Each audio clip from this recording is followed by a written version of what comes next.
10ാം class Christmas പരീക്ഷാ ചോദ്യപേപ്പർ ചോർത്തിയത് MS solutions തന്നെയെന്ന crime branch കണ്ടെത്തൽ. സ്ഥാപനത്തിന്റെ CEO ഷുഹൈബിനെതിരെ പ്രാഥമിക അന്വേഷണത്തിന്റെ അടിസ്ഥാനത്തിൽ ക്രൈംബ്രാഞ്ച് കേസെടുത്തു. തട്ടിപ്പുൾപ്പെടെ 7 വകുപ്പുകളാണ് MS സൊല്യൂഷൻസിനെതിരെ ചുമത്തിയിരിക്കുന്നത്. ഓൺലൈൻ ക്ലാസിനിടെ അശ്ലീല പരാമർശം നടത്തിയെന്ന AIYFന്റെ പരാതിയിലും പോലീസ് അന്വേഷണം ആരംഭിച്ചു. സിനോജ് തോമസും TV പ്രസാദും നമുക്കൊപ്പം ചേരുകയാണ്. Good evening guys. ആദ്യം സിനോജ് തോമസിലേക്ക്. Sinoj, good evening. ഈ വാർത്തയുടെ പ്രഭവ കേന്ദ്രം കോഴിക്കോടാണ്. ചോദ്യപേപ്പർ ചോർത്തിയത് തന്നെയാണെന്ന് വ്യക്തമാവുകയാണ്.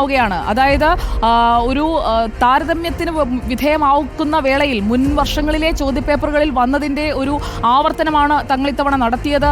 അങ്ങനെ താങ്കൾ കൃത്യമായി തങ്ങൾ ഊഹിച്ചെടുത്തതാണ് ഈ ചോദ്യങ്ങൾ എന്നൊക്കെ ആയിരുന്നല്ലോ MS സൊല്യൂഷൻസിന്റെ പ്രതിനിധിയുടെ ഇതുവരെയുള്ള വാദങ്ങൾ. അതെല്ലാം പൊളിയുകയാണോ? ക്രൈംബ്രാഞ്ച് പൊളിക്കുകയാണോ?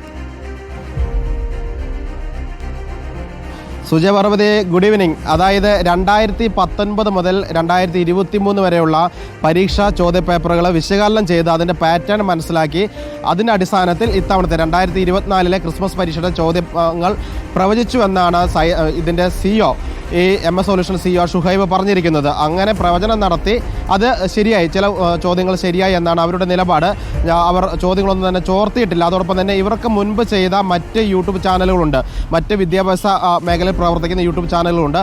അവരുടെ കൂടി ചോദ്യങ്ങൾ കണ്ട് മനസ്സിലാക്കിയാണ് ഇത്തരത്തിൽ ഒരു 20 പക്ക ഷുവർ ക്വസ്റ്റ്യൻസ് എന്ന പേരിലുള്ള ചോദ്യങ്ങൾ തയ്യാറാക്കി കൊടുത്തിരിക്കുന്നത്. അതിൽ ഏറ്റവും വിവാദമായത് ഇംഗ്ലീഷ് പരീക്ഷയുടെയും കെമിസ്ട്രി പരീക്ഷയുടെയുമാണ്. ഇംഗ്ലീഷ് പരീക്ഷയ്ക്കാണ് അതിന് ക്രമനമ്പർ പോലും തെറ്റാതെ ചോദ്യങ്ങൾ വന്നുവെന്നാണ് KSU ആരോപിക്കുന്നത്. കെമിസ്ട്രി പരീക്ഷയാണ് ഏറ്റവും ഒടുവിൽ വന്ന വീഡിയോ എന്ന് പറയുന്നത്. അതിലും നിരവധി മാർക്കിൻ്റെ ചോദ്യങ്ങൾ വന്നു എന്ന് പറയുന്നു. ഏതായാലും തുടക്കം മുതൽ തന്നെ ഇവർക്കെതിരെ ആരോപണമുണ്ടായിരുന്നു. KSU പരാതിയുമായി രംഗത്ത് വന്നു, പോലീസിൽ പരാതി നൽകുന്നു.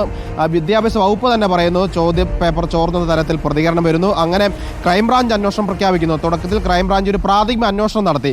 കോഴിക്കോട് DDയുടെ ഒക്കെ തന്നെ മൊഴിയെടുത്ത ശേഷമാണ് FIR രജിസ്റ്റർ ചെയ്തിരിക്കുന്നത്. MS സൊല്യൂഷനെതിരെ FIR ഇട്ട് ഒരു 7 വകുപ്പുകൾ, തട്ടിപ്പ് നടത്തുക, വഞ്ചന കാണിക്കുക തുടങ്ങിയ വകുപ്പുകളൊക്കെ തന്നെ ഇട്ടിട്ടാണ് ഈ കേസെടുത്ത് അന്വേഷണവുമായി മുന്നോട്ട് പോകുന്നത്. ഇന്ന് രാവിലെ 11 മണിക്കാണ് കൊടുവള്ളിയിലെ MS സൊല്യൂഷൻ്റെ ഓഫീസിൽ ഈ ക്രൈംബ്രാഞ്ച് DYSPയുടെ നേതൃത്വത്തിൽ പരിശോധന തുടങ്ങി. ഇപ്പോഴും 5 മണിക്കൂർ കഴിഞ്ഞിരിക്കുകയാണ്. ഇപ്പോഴും പരിശോധന തുടരുകയാണ്.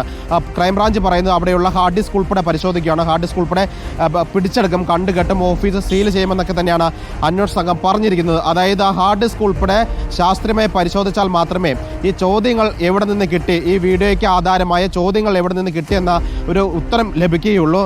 പക്ഷേ ഇത് അവസാനത്തെ ഒരു കണ്ണി മാത്രമാണ് ഈ യൂട്യൂബ് ചാനൽ എന്ന് പറയുന്നത്. ഈ ചോദ്യങ്ങൾ പുറത്തു പോയ ഒരു സ്ഥലമുണ്ടല്ലോ, അത് ഏതെങ്കിലും സ്കൂളിൽ നിന്നോ ഏതെങ്കിലും അധ്യാപകൻ്റെ കയ്യിൽ നിന്നോ അല്ലെങ്കിൽ ചോദ്യങ്ങൾ നിർമ്മിച്ച സ്ഥലത്തു നിന്നായിരിക്കും പുറത്തു പോയിട്ടുണ്ടാവും സ്വാഭാവികമായിട്ടും. അത് എവിടെ നിന്ന്, ആ ആദ്യത്തെ കണ്ണി എവിടെ നിന്നെന്ന് കണ്ടെത്താൻ ക്രൈംബ്രാഞ്ചിന് സാധിക്കുമോ എന്നൊരു ചോദ്യം കൂടിയാണ് ഈ പരാതി നൽകുന്നവർ ഉന്നയിക്കുന്നത്. കാരണം ഇത് വർഷങ്ങളായി 2021 മുതൽ തന്നെ, അത് 2-3 വർഷമായിട്ട് സമാനമായ പരാതി ഉയർന്നു വരുന്നുണ്ട്. കഴിഞ്ഞ ക്രിസ്മസ് പരീക്ഷയ്ക്കായാലും ഓണപരീക്ഷയ്ക്കായാലും പല യൂട്യൂബ് ചാനലുകളും സമാനമായ രീതിയിൽ ചോദ്യങ്ങൾ പ്രവചിക്കുന്നു. അത് പരീക്ഷയുടെ തലേന്ന് രാത്രിയാണ്, ഒരു 7 മണി 6 മണി 8 മണി സമയത്താണ് ഇത് ലൈവായിട്ട് അല്ലെങ്കിൽ വീഡിയോ അപ്ലോഡ് ചെയ്യുന്നത്. കുട്ടികൾ അത് കണ്ട് പരീക്ഷയ്ക്ക് തയ്യാറാവുന്നു, പിറ്റേന്ന് പോയി പരീക്ഷ എഴുതുന്നു. ചില യൂട്യൂബ് ചാനലുകൾ പുലർച്ചെ, പരീക്ഷാ ദിനത്തിൽ പുലർച്ചെ വരെ 5-6 മണി ടൈമിലൊക്കെ തന്നെ വീഡിയോ നൽകുന്ന സാഹചര്യം ഉണ്ടായിട്ടുണ്ട്. അതുകൊണ്ട് ഇത്ര കൃത്യമായി എങ്ങനെ ഈ ചോദ്യങ്ങൾ നൽകുന്നു, അതിലൊരു സംശയം പോലീസിനും വിദ്യാഭ്യാസ വകുപ്പിനും ഉണ്ട്. അത് ചോദ്യങ്ങൾ ചോർത്തി തന്നെയാണെന്ന നിഗമനത്തിലാണ് പോലീസ്.